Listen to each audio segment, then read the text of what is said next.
Hey guys, welcome back to another movie review. So today I've got the big monster movie that everyone's been waiting for this season, and that's Godzilla. So Godzilla's been portrayed in film since the 1950s.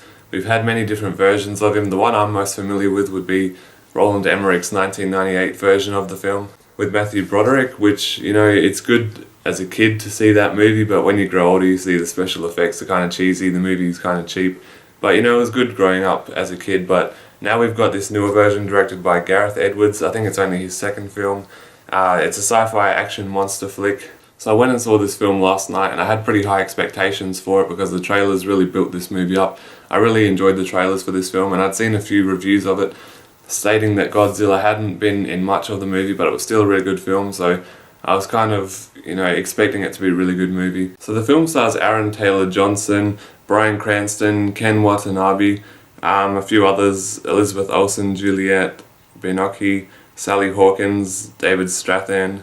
So you've got quite a few characters, and it kind of follows their journeys throughout Godzilla's reign over this city. So one of the things you'll notice going into this movie is that you don't see Godzilla for a large portion of the film, and that's pretty much the major problem with the movie. When you go into a film titled Godzilla, you expect him to be the main feature of the film, but he's not in it a whole lot. And the film seems to focus on these humans and their journeys a lot more than it does on Godzilla. So all the performances are really good by the people, but it gets to that point in the film where you're like, okay, I just want to see destruction, I just want to see Godzilla come out and, you know, tear down a couple of buildings. And you do get a few glimpses of him throughout the film.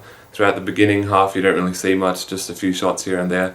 But the main section with him would be definitely towards the end of the film where there's this big fight going on in the city. And I think that was a really good scene because, you know, it just showed the epic size and scale of Godzilla. You know, he's grown even bigger in all of the movies as they've come out. Every movie he's gotten bigger and bigger, but that's really cool. I thought he looked really, really great in this film. I thought the visual effects, the set designs, the music was really good, and the performances from the main characters were really good, but I did think it dragged on quite a bit during the middle of the film where it just seemed to focus on that usual military operation type thing that we get in all these monster movies nowadays rather than just focusing on the monsters themselves. So I think this movie would have done a lot better if it had had a bit more Godzilla in it, evenly portioned out, I guess, throughout the film rather than just sticking him in the end of the movie. So all in all, Godzilla was a good action science fiction monster film, though it just, as I said, it could have used a lot more of him. So I still would recommend this film, but I'm just warning you now that when you go in to see it, don't expect to see full-on action the whole time.